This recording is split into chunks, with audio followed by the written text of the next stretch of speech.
ど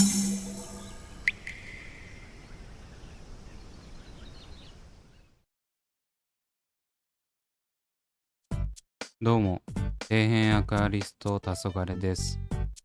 皆さん、以前アップした新たなベタ水槽環境構築動画は見ていただけたでしょうか。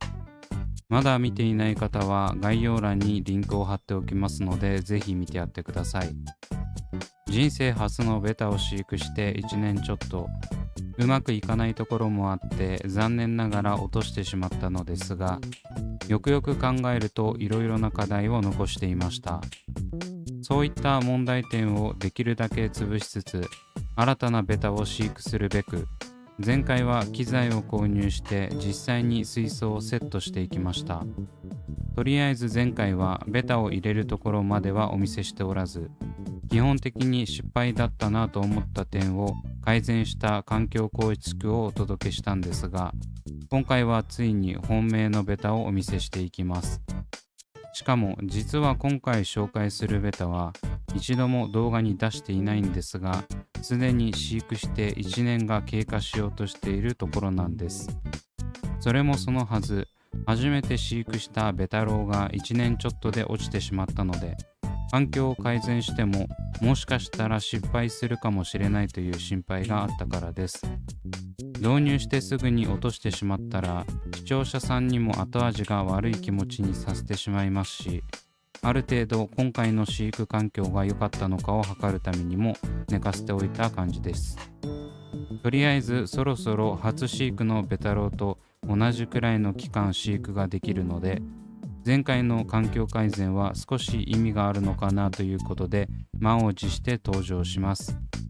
悩みに悩んだ末購入したベタなので、ぜひ最後まで見て綺麗さを感じていただければと思います。というわけでベタを導入していくんですが、その前に新たに追加で購入した商品を紹介していきます。それがこちら、ジェックスグラステリアフィット150プラス。価格はチャーム本店で1780円。こちらは以前ジェックスからもらった水槽と同じものです。この水槽自分は結構気に入っていて、ベタ水槽を増やすならこれと決めていました。15センチ水槽でなおかつハイタイプということもあるんですが、何よりその他の機能が素晴らしい。これは実際に使ってみて感じたことですが、値段相応の価値があると思います。早速開封してみると出てきたのは説明書。このグラステリアはユーザー登録をすることで購入から3年間の保証が受けられます。基本的に水槽が壊れた時なんて考えたくはありませんが、水量が少なく水漏れしてもそこまで被害が少ないことから、単純に水槽自体に保証があるのは助かりますね。ちなみにこの水槽はガラス圧がそこまで厚くないこともあって、あまりガラスが緑っぽくないです。こうやって接着部を舐め回すように見てみてもその透明さがわかると思います。おまけにシリコン処理もそこそこ綺麗で、安価な小型水槽にしてはなかなかのクオリティです。だいたい他の15センチハイタイプ水槽もこれくらいの値段するので、どれを買うか聞かれれば絶対これを選びます。そしてこのグラステリアフィットはこのようにトップシリコン加工がされており、水槽の蓋がずれないようになっています。これはジェックスの水槽特有の加工なんですが、見た目が悪くならず安心して使用できるので、どの水槽にも取り入れてほしいところです。そしてこのトップシリコン加工のおかげで水槽蓋はなんとガラス蓋。寿の15センチ水槽などは蓋がプラスチックと若干安っぽいんですが、こちらの場合は全てガラス製となかなかリッチ。おまけに水槽をぴったりにセットできるため、飛び出し防止水槽としてやテラリウム水槽などいろんな使い方の幅があります。そしてダメ押しの両機能がもう一つ。それがこちらの蓋受けです。これは通常の蓋受けと違い、水槽縁に引っ掛けるのではなく、ガラス蓋に取り付ける構造になっています。ガラス蓋に蓋受けを取り付けることで、蓋受けとガラス蓋の落下が防止できるためめっちゃいいです。ちなみにガラス蓋側に取り付ける蓋受けはもともとジェックスで販売していたんですが、そこからさらに進化したのがこれ。なんと蓋受けが落ちる心配がないどころか、リフトアップして取り付けることが可能なんです。これが水槽ぴったりのガラス蓋をセットにつけられる理由です。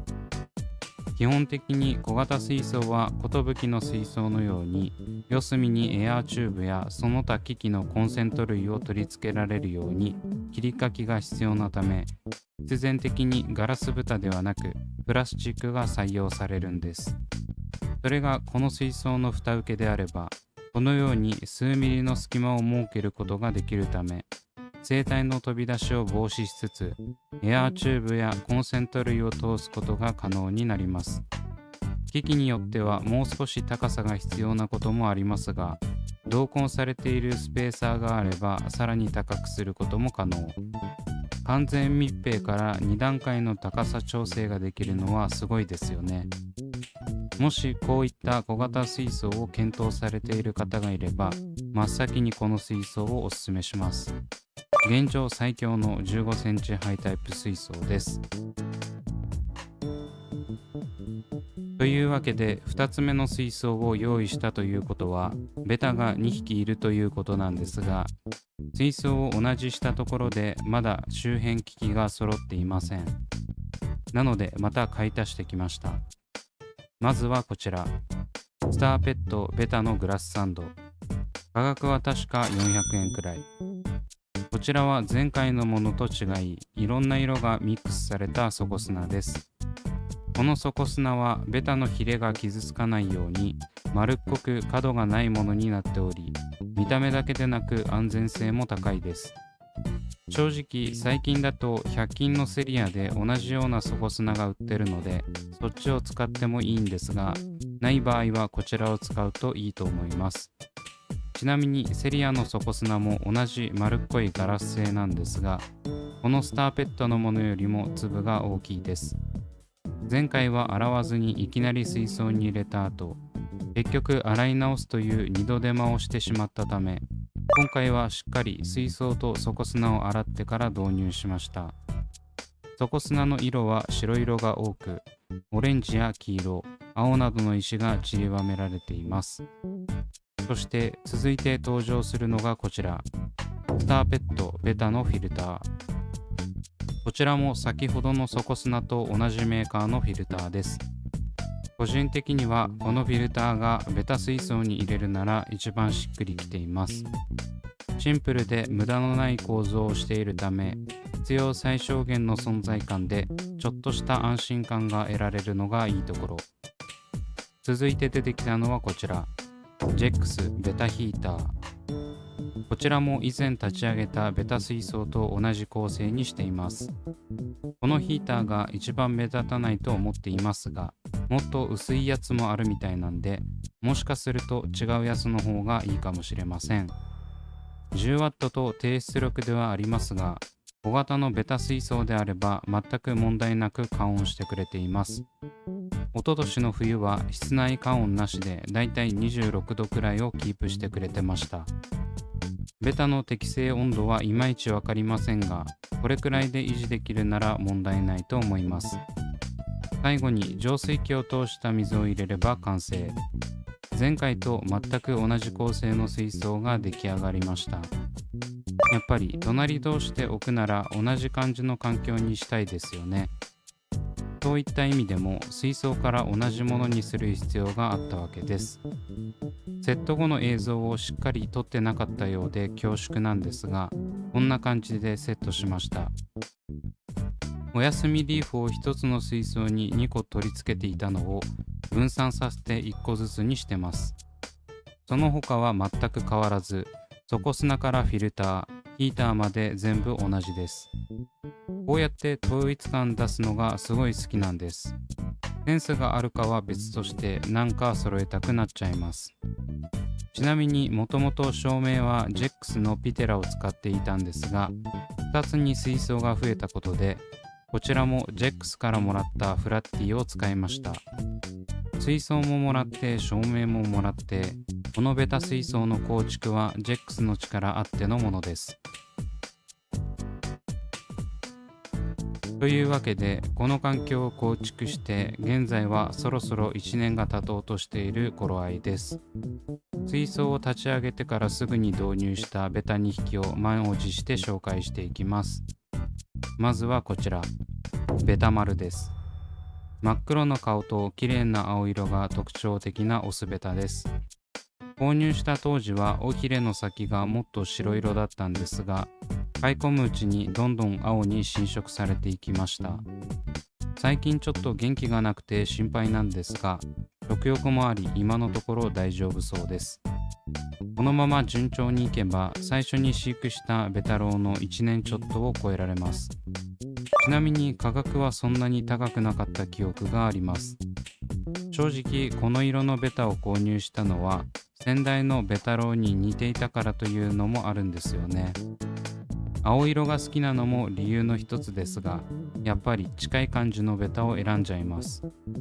すでに1年くらい飼育していますが、どうぞよろしくお願いします。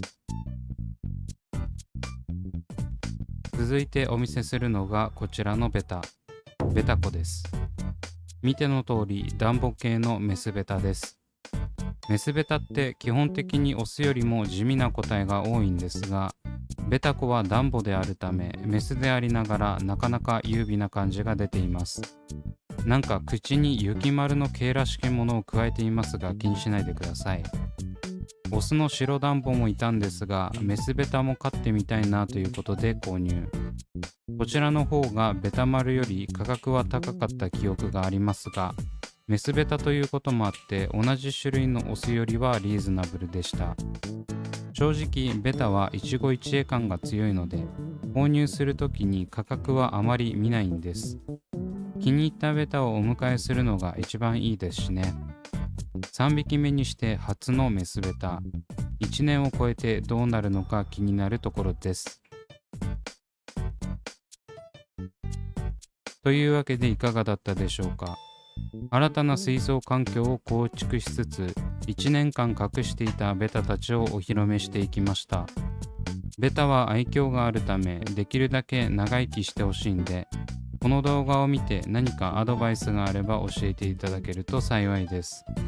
今後も頻繁に登場することはないと思いますが、どこかしらのタイミングでまた報告できればと思っています。もしよければチャンネル登録して続報をお待ちください。というわけで今回はここまで。Twitter と Instagram もやっておりますので、そちらも見ていただけると嬉しいです。それではご視聴ありがとうございました。